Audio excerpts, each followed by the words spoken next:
Bon, j'imagine que vous êtes curieux à propos de l'envers de YouTube. Alors commençons sans plus tarder. Ce lundi est sortie la vidéo interview de la Mangatech. Mais ce que vous ne savez pas, c'est que hors sujet, nous avons discuté de comment marche YouTube, de notre point de vue. La vidéo sera courte, donc vous comprenez bien que nous n'avons pas passé l'entièreté de la vidéo à discuter de ça. Alors en hors sujet, nous allons parler de YouTube. La vidéo ne sera pas chapitrée, mais voyez ça comme une conversation classique, même si je couperai mes passages pour que je puisse illustrer en ce moment. La première remarque que nous avons fait pendant la discussion a été de parler de notre avis vis-à-vis du travail à fournir sur YouTube.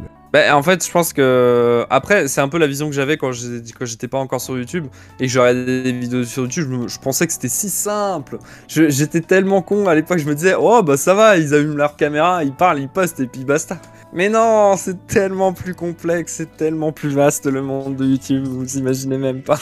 Alors, si on est youtubeur, lifestyle, il n'y a pas de script, donc moins de temps pour le travail, mais il reste le montage et l'énergie à donner pour la vidéo. Si vous êtes mou, ça va se voir et les gens ne vont pas s'intéresser à vous. Le montage est bien moins compliqué que de simples vidéos comme les miennes, quand je veux bien me mettre à fond. Pour un ordre d'idée, la dernière vidéo m'a pris 14 heures de travail au total. 13 heures en vrai, mais à cause d'une connerie, j'ai dû tout réarranger. Mais pour tout remettre dans l'ordre, sachez que c'est dur de fournir du bon contenu. Et ça fait encore plus mal quand on sait que peu de gens vont regarder cette vidéo, ou dans le cas contraire, la vidéo sera beaucoup visualisée, mais pour une seule et bonne raison, le hate click.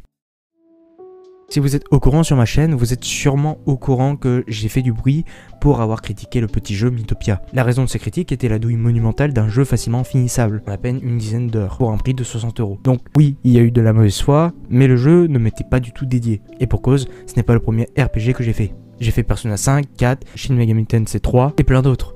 Donc pour un joueur de RPG, ce n'est pas le meilleur jeu que je puisse conseiller, à moins que vous soyez jeune, et dans ce cas-là, je peux vous le conseiller.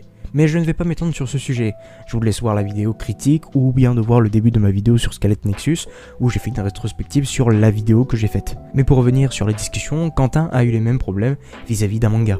L'époque où je faisais des critiques, où je donnais vraiment mon point de vue, même quand c'était très négatif, bah je me prenais la sauce, hein. C'était violent même des fois. Je vais prendre un exemple, quand j'ai fait ma vidéo rubrique critique, la vidéo sur Beelzebub, c'était violent, hein. On voulait me retrouver dans la rue. Il y a des gens... Il provoquait ma famille. Je veux pas, voilà, c'est défendre l'indéfendable, mais c'est vrai que j'étais assez violent sur un manga que je savais qu'il y avait énormément de fans. C'était un manga qui remontait un peu, donc je savais que j'allais toucher des gens à qui c'était un manga de leur enfance. Donc, c'est vrai que Beelzebub, ça peut toucher beaucoup de personnes d'un point de vue nostalgique, etc. Imaginez que vous êtes un créateur de contenu. Vous réalisez une vidéo qui vous a pris des heures de travail. Imaginez pas le dégoût que vous avez en regardant l'espace commentaire et le nombre incalculable d'insultes que vous venez alors que le petit Kevin a juste vu le titre de la vidéo. Sincèrement, je ne vois pas l'intérêt d'écrire ce genre de commentaires. Alors, si c'est un titre informatif, je le dis pas, ça reste toujours bon à écouter. Mais si c'est juste de l'insulte gratuite, passez votre chemin. Personne n'a envie de se faire insulter, juste parce que la personne n'aime pas le jeu que vous aimez. Les goûts et les couleurs, ça ne se discute pas, donc si vous n'êtes pas content, passez votre chemin. Rien ne vous empêche de partir.